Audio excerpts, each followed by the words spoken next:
Welcome back to this episode of Doctor's Math Live. We're here with our first guest of the day, Julia, who's a recovering drug addict at the age of 23. Everyone, welcome Julia. All right, Julia, hi. How are you doing today? Hi, I'm doing pretty good. I mean, as good as I can be, I guess. Well, for starters, how did you first get involved with drugs and how old were you? I first got involved with drugs when I was 16. My friends convinced me that it would be fun to try heroin at a party once, and it soon took over my life. Has anyone in your family abused drugs as you were growing up that may have influenced you too? Yeah, my mother actually started using drugs after my dad left us. What feeling did you get while using these drugs that make it so addicting? The feeling is really like no other. It's like a serious rush of happiness, and then it feels like the world slows down. And it just stays like that for a few hours, and then you just want to sleep and not do anything else. Who knew about your problem when you were abusing drugs?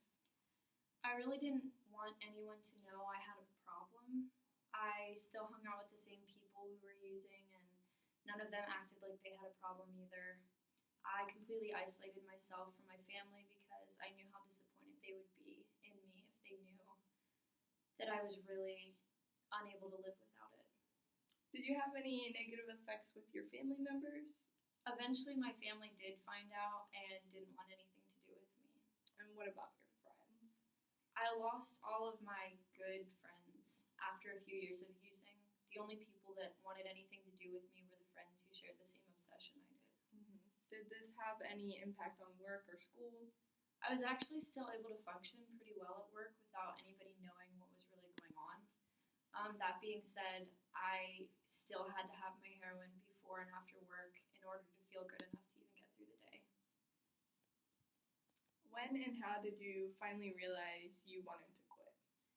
It took a lot for me to truly want to quit. I lost a lot of friends to addiction, and when my best friend died of an overdose, I was done.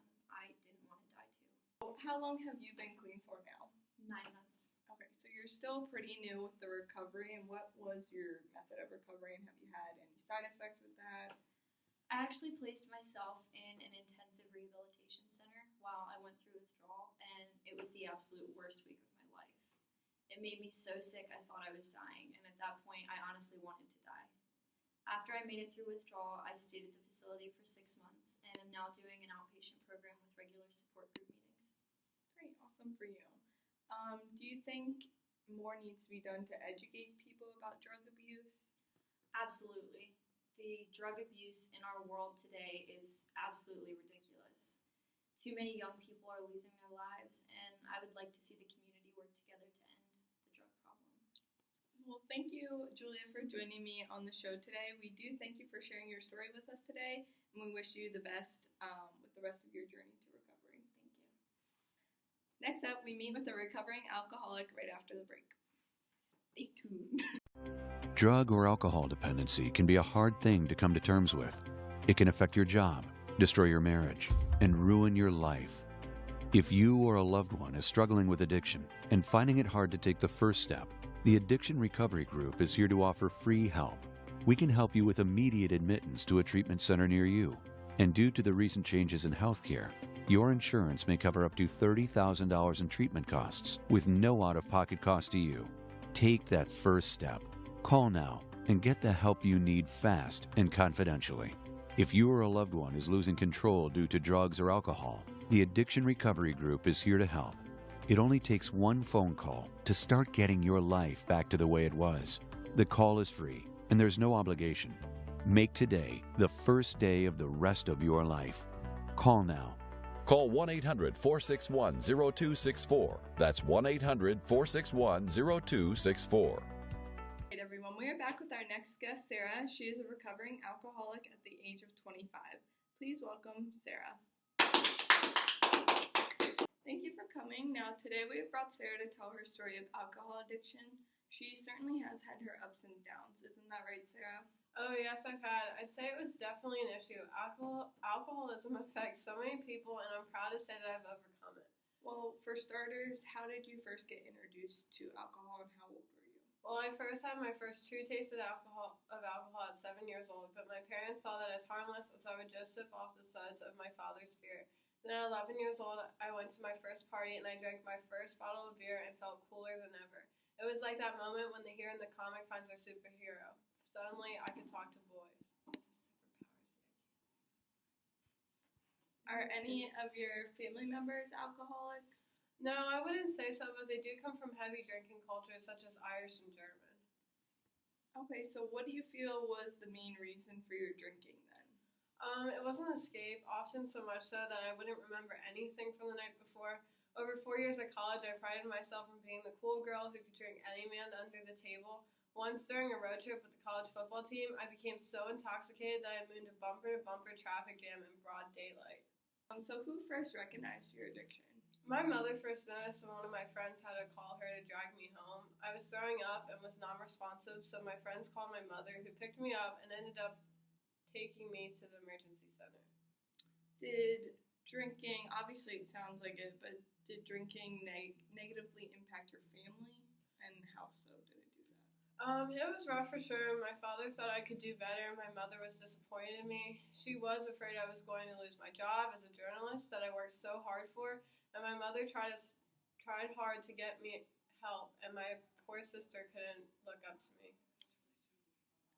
What about your friends? Did they have any negative impacts? Yes, my boyfriend at the time was scared off at my erratic behavior while drinking. I've lost friends because they thought I was obnoxious. It was no longer cute or funny or endearing, it was just pathetic. Did being drunk or hungover the next day impact your work or your school? My work environment helped to create my addiction, actually. I work as a journalist. Interviews were held in bars. It was predominantly a male office, and everyone drank. If I came in late or missed a deadline, I blamed it on being hungover and apologized, and they always let me off, but never thought there was a problem. Did you ever try to think to get help, or when did that occur that you needed help? Yeah, there was a point before I hit rock bottom that I thought I needed help. My mother got me a therapist. However, the first time didn't go so well. My therapist said, I can't help you unless you stop drinking, and I wasn't ready to give up drinking, so I gave up my therapist. Well, when do you think you hit rock bottom? I probably hit rock bottom in my late 20s. I was at a Josh Nichols concert, and one of my guy friends thought I couldn't outdrink them. Well, I took the challenge and I collapsed 5 minutes later, not being able to breathe. It was so bad that I had to be airlifted to a hospital. My blood alcohol concentration was 0.41 when I arrived at the hospital, which is 5 times over the legal limit.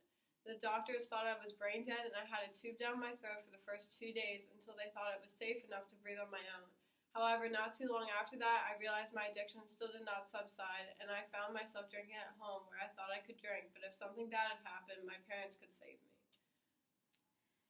When did you finally realize you wanted to quit? I know that was like a tragic story, but when was the moment where you said, I need to quit? Well, one day I realized I owed $40,000 in taxes and racked up $10,000 on credit cards with nothing to show for it but bar receipts. One night when I was in bed and felt depressed and thought not a wish for suicide because I realized I was already dead, I got out, called my mother, and told her I was going to quit. And then that time I did. What have you accomplished since becoming sober? I've been clean for 6 years and lived debt-free in a nice apartment in the city. I write my own blog about alcohol addictions, reaching out to those who have also been affected so I can help them overcome their own addiction. I realize alcohol is an abusive relationship, and I'm happy to say I've won. Do you think more needs to be done to educate people and our community about alcoholism? I agree so. Seeing someone else go through anything close to what I went through would be absolutely devastating. That's why I created my blog, so I'm able to help those and talk to those who need someone to lean on.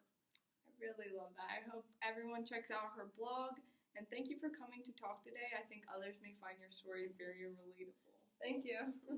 Thank you all for joining me today on this segment of addiction, and we'll see you next week as we look into eating disorders. Good night, everyone.